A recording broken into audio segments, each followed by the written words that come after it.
So initially, when I came in, I wanted to bring that Chick-fil-A mindset of every place I go to, I think that there's two keys to success. If you treat people well, which is customer service, and if you're clean.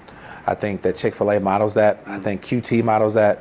And it took a while to change the mindset of what is customer service. And so I think that we've changed that, being clean every day in our building and fixing what we had to do internally before we could have more impact externally.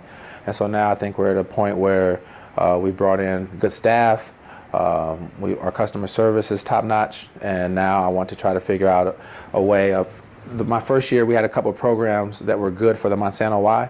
Now I think my next vision is to how can we collaborate with other nonprofits in the North St. Louis area and break out of our silo, because I think we're a very siloed community. Everyone's trying to do good things but do it on their own.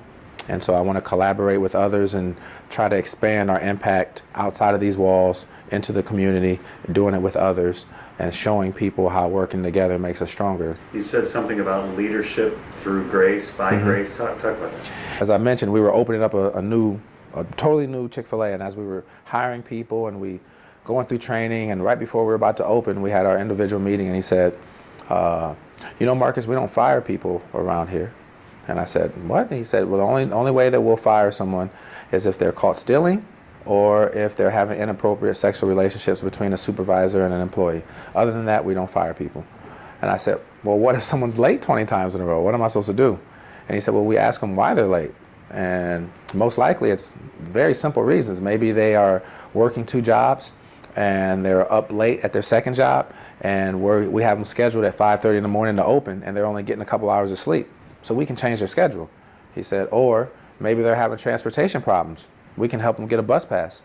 Or they've come from a culture where no one's ever asked them to be on time consistently. So we can set a new standard for what the expectations are. And he said, once you do that, that's how you create raving fans and raving employees, because no one else has ever asked, how can I help you? They say either do it or else. We'll say do it and we'll help you to get through the what else. And I was like, wow, we can do that?